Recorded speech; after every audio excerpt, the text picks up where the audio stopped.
Il y a 5 ans, nul ne connaissait l'existence des super-héros. Avec l'apparition de Superman, Batman, Green Lantern et Wonder Woman, les autorités, effrayées par la puissance de ces individus, les déclarèrent hors la loi. Cependant, lorsque Darkseid projeta de conquérir la Terre, les humains durent se placer sous la protection de leurs héros. Voici le récit de la première union des super-héros, la célèbre Ligue de Justice. Bonjour à toi, cher passionné de lecture, et bienvenue dans ma toute première chronique comics. Moi, c'est Jonathan, passionné de fiction, et je serai ton hôte pour découvrir ce premier tome de l'intégrale de la Justice League. Il s'agit d'une chronique que j'ai rédigée il y a quelques années déjà, et qui était destinée à ma chaîne YouTube, mais que je n'ai jamais eu l'occasion de tourner. Je t'invite à aller checker d'ailleurs sur ma chaîne YouTube le générique que j'avais réalisé pour ces chroniques comics, voilà, parce que je l'aime beaucoup, donc autant me partager. La chronique. Ça fait très longtemps que je veux me lancer dans la lecture de comics. À la base, j'étais plutôt attiré par les comics Marvel, à cause du MCU, bien sûr, mais quand j'ai vu quel bazar c'était, je me suis vite ravisé. Mais récemment, je me suis pris de passion pour l'univers de DC Comics et je me suis enfin lancé en achetant mon premier ouvrage dans cet univers, édité par Urban Comics en France. Je tiens d'ailleurs à remercier la chaîne YouTube Comics Party qui m'a aidé à choisir ce premier tome et croyez-moi, j'ai vraiment galéré à trouver un premier tome d'entrée à l'univers de DC. Je vous invite donc à aller faire un tour sur sa chaîne, même si je crois qu'elle n'est plus trop active. Mais en tout cas, si vous êtes fan de comics, que ce soit d'ici, de Marvel ou d'autres d'autres comics d'ailleurs, elle vous plaira. Alors, petit aparté, évidemment, ce premier épisode de Chronique Comics va parler de DC Comics et de ses super-héros, enfin de super-héros en général, mais évidemment, je ne parlerai pas que de DC Comics, il y a énormément d'autres comics et de BD en général, donc voilà. Donc, tu l'auras compris dans le titre et dans l'intro, puisque je l'ai dit dans l'intro, j'ai opté pour Justice League Intégrale tome 1. Avant toute chose, précisons que DC Comics a procédé à de nombreux reboots tout au long de sa longue existence et que l'on retrouve ainsi plusieurs origin stories pour les mêmes personnages ou la même équipe.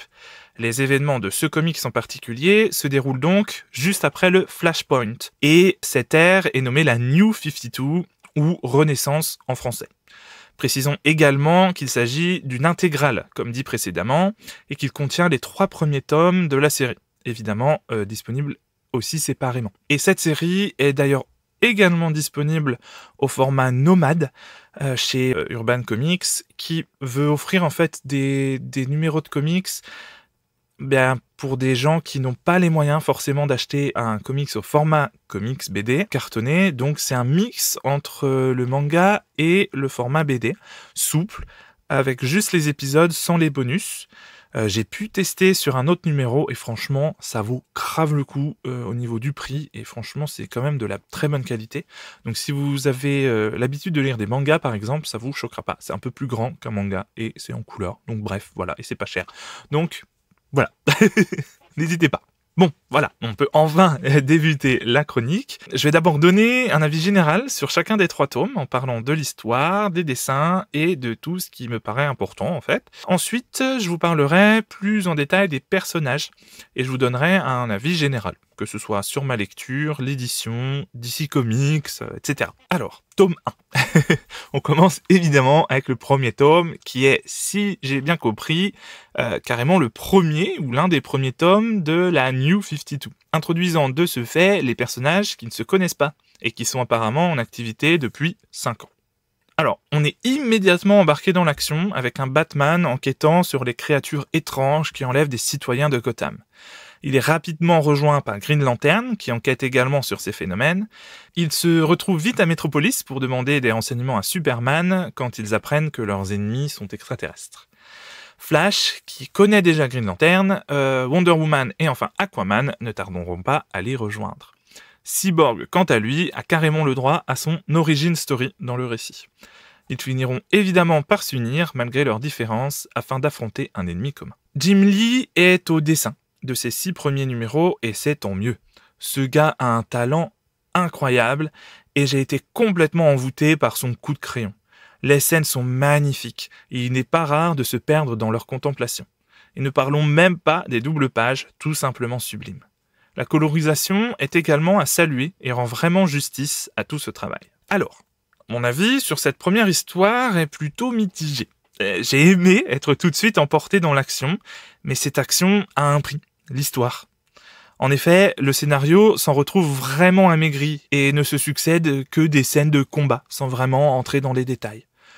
D'un autre côté, il est impossible d'entrer dans les détails lorsqu'on introduit autant de personnages en si peu de temps, et ce choix de l'action est un bon compromis, sachant que plus pourra être développé dans les numéros suivants. Et évidemment, on est censé connaître les personnages individuellement dans leur série individuelle, donc j'imagine que c'est pour ça qu'ils font pas vraiment de caractérisation dans ce genre de crossover.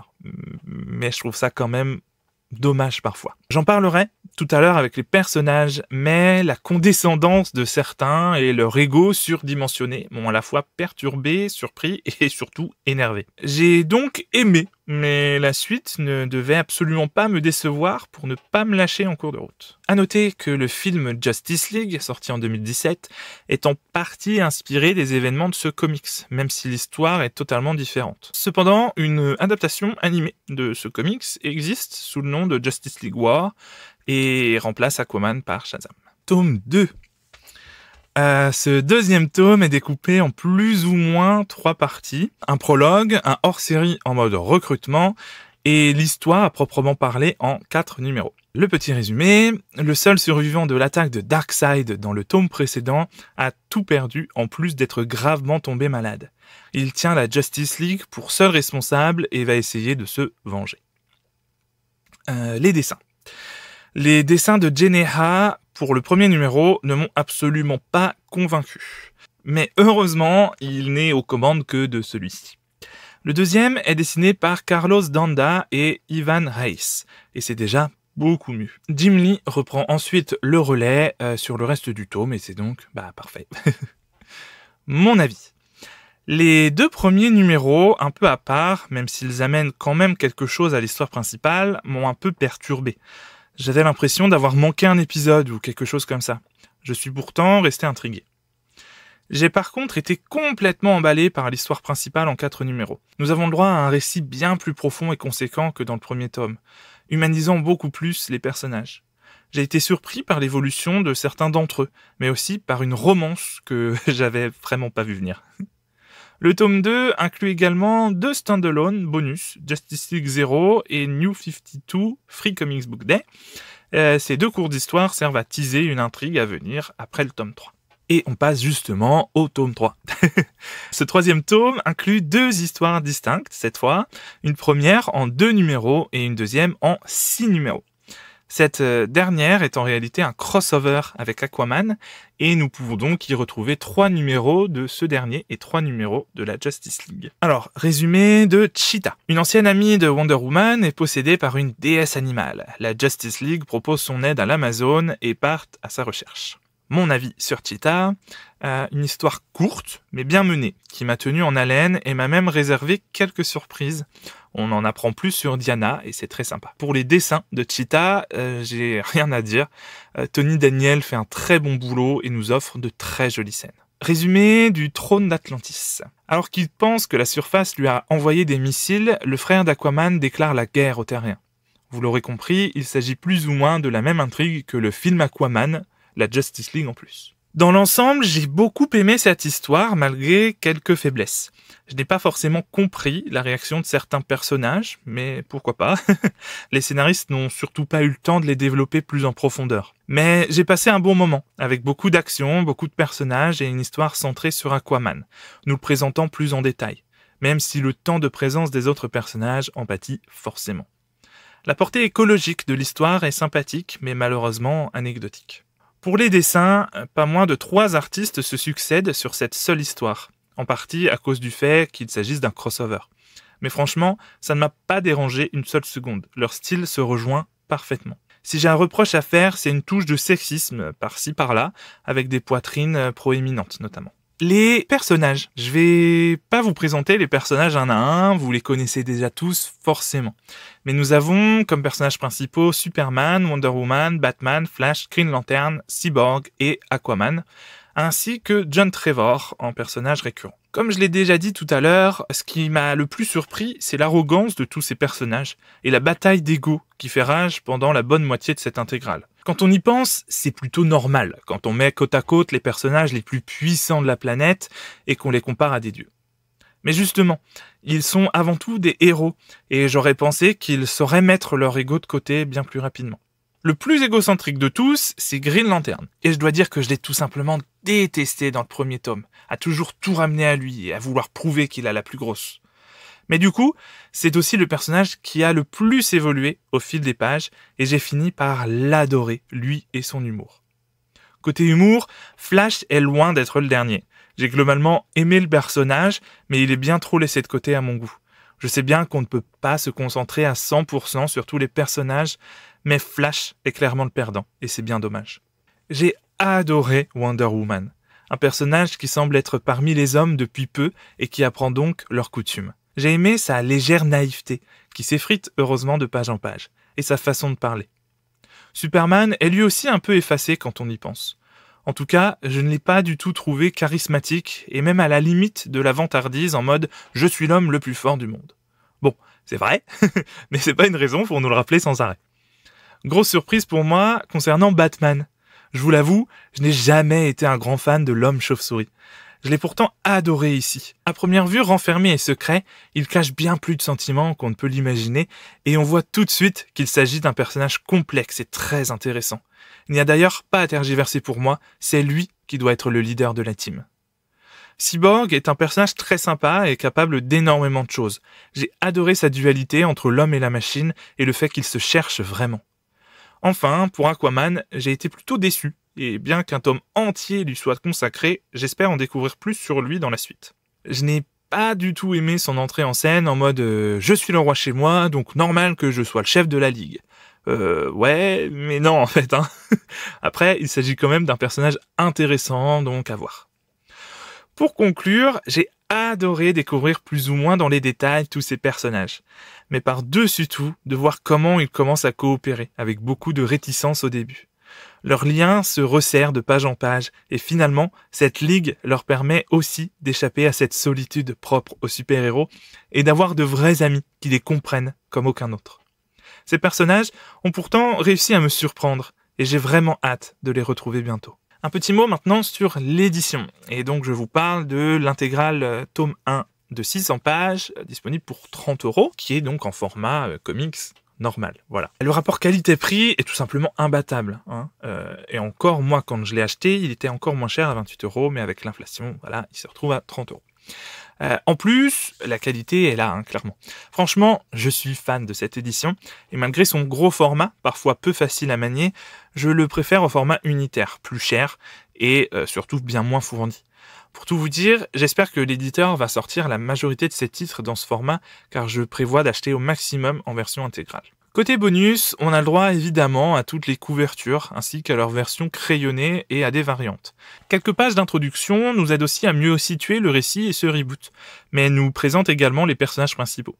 À la fin, vous pourrez trouver une page, voire double page, présentant des concept art de tous les personnages, avec dessins mais aussi des explications. C'est assez bref et anecdotique, mais ça reste très sympa. Bref, au top du top. Alors, comme je vous l'ai dit en début de chronique, Urban Comics édite aussi cette série et plusieurs autres dans son format nomade, mix entre BD et manga. J'ai pu tester ce format avec un autre titre et franchement foncez. Vous aurez le contenu principal sans les bonus dans un format plus petit, mais tout de même très agréable à lire et surtout, ça va faire du bien à votre porte-monnaie. Donc voilà, si votre bourse est un peu faible en ce moment, je parlais d'inflation il y a 5 secondes, c'est le format à retenir. Voilà, en conclusion, j'ai passé un excellent moment avec ce premier intégral. J'ai été surpris, j'ai ri, j'ai découvert des personnages et un univers complexe et intéressant. J'ai un petit coup de cœur pour l'Odyssée du Mal, que j'ai adoré. Franchement, je ne regrette pas que Justice League soit ma porte d'entrée dans DC Comics. Je ne suis pas déçu, bien au contraire, et j'ai hâte de pouvoir continuer mon aventure dans cet univers riche et captivant. Alors, j'ai écrit cette chronique il y a quelques années maintenant, donc j'ai continué mon aventure dans l'univers de DC Comics. Et c'est vraiment un univers que j'adore, même si depuis je me suis un peu diversifié quand même avec... J'ai lu quelques Marvel, j'ai surtout découvert Valiant Comics, que j'adore, je vous en parlerai forcément dans cette émission, et voilà, et tout plein d'autres BD. Concernant les comics en général, je vous conseille la chaîne de Comics Party, Alcor et Gordon et Murdoch. Alors je sais pas du tout si ces chaînes sont encore en activité aujourd'hui parce que, comme je vous le disais, j'ai écrit la chronique il y a un moment. Pour DC Comics spécialement, il y a le site DC Planet où vous pouvez retrouver des news, des reviews, des dossiers et j'en passe. Franchement, j'ai un gros coup de cœur pour ce site. J'y ai passé des heures et des heures. Enfin, je citerai Super Belette qui m'a beaucoup aidé à mieux comprendre l'univers des comics, des reboots et j'en passe. Parce que oui, on va pas se mentir, l'univers des comics, surtout DC et Marvel, c'est pas si facile à appréhender. Voilà.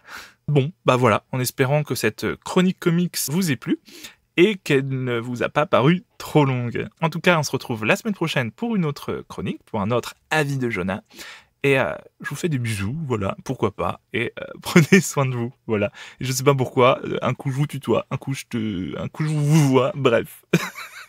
Allez, salut.